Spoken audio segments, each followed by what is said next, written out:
क्या ऐसी चीजें हैं जिसे हमें खाना चाहिए? इस दौरान आपको कुछ चीजें हैं जिनको डाइट में आपको अवश्य लेना चाहिए। कौन से ऐसे खान पान है जिसको आपको अवॉइड करना है आफ्टर फाइब्रॉइड सर्जरी? सर्जरी के बाद कई बार हम ज्यादा समय जब लंबे लिक्विड डाइट पे रहते हैं तो पेशेंट्स को कॉन्स्टिपेशन और गैस की प्रॉब्लम होती है। फाइब्रॉइड सर्जरी के बाद खान पान कैसा होना चाहिए? क्या ऐसी चीजें हैं जिसे हमें खाना चाहिए जिससे हमारा यूट्रस जल्दी हील हो, हमारी बॉडी जल्दी रिकवर हो, और क्या वो ऐसी चीजें हैं जो हमें खान पान में अवॉइड करना चाहिए? आज मैं डॉक्टर प्रिया भावे चित्तावर इसी विषय पर आपसे इस वीडियो के माध्यम से चर्चा करूंगी। मेरे चैनल को सब्सक्राइब जरूर करिएगा और बेल आइकन दबाना मत भूलिएगा।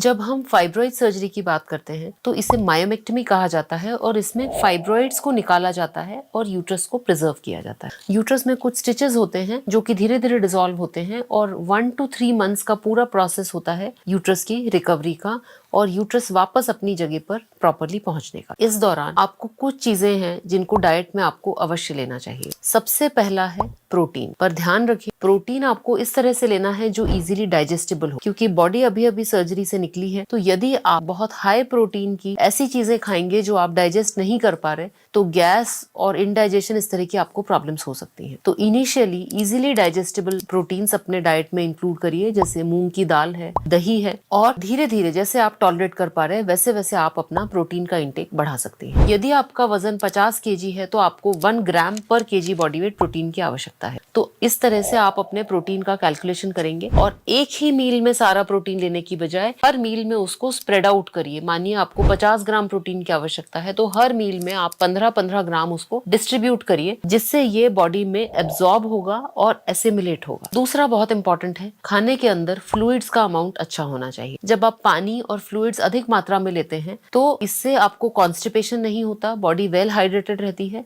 और हीलिंग के लिए ये बहुत इंपॉर्टेंट है। तीसरी और बहुत इंपॉर्टेंट चीज है फ्रूट्स और वेजिटेबल्स का सेवन। आमतौर पे जब हमारी बॉडी हील अप होती है तो उसे प्रोटीन के साथ साथ कुछ माइक्रो न्यूट्रिएंट्स की आवश्यकता होती है, जैसे कि विटामिन सी, जिंक, इस तरह से। तीसरा और बहुत इंपॉर्टेंट जो डाइट के अंदर है वो है फाइबर। सर्जरी के बाद कई बार हम ज्यादा समय जब लंबे लिक्विड डाइट पे रहते हैं तो पेशेंट्स को कॉन्स्टिपेशन और गैस की प्रॉब्लम होती है। मैं अपने पेशेंट्स को एडवाइस करती हूँ कि आप ओट्स का सेवन करें, आप छिलके वाली जो दालें हैं उनको लेना प्रेफर करें। आपकी जो रोटी है आप मोटे आटे की यानी चोकर की रोटी अगर खाएं तो उससे आपको इनसॉल्युबल फाइबर मिलेगा, जिससे आपके बॉवल्स प्रॉपर्ली मूव होंगे और आपका डाइजेशन भी बराबर बना रहेगा। अब आइए जानते हैं कि कौन से ऐसे खान पान है जिसको आपको अवॉइड करना है आफ्टर फाइब्रॉइड सर्जरी। कई बार घर के लोग बहुत हैवी ड्राई फ्रूट्स और घी के लड्डू हमें खिलाना चाहते हैं। डेफिनेटली ड्राई फ्रूट्स और नट्स में कुछ अच्छे माइक्रो न्यूट्रिएंट्स होते हैं, जैसे कि जिंक, मैग्नीशियम, जो हमारी बॉडी को हीलिंग में हेल्प करते हैं। बट जब आप इन्हें बहुत ज्यादा फैट्स के साथ, घी के साथ खाएंगे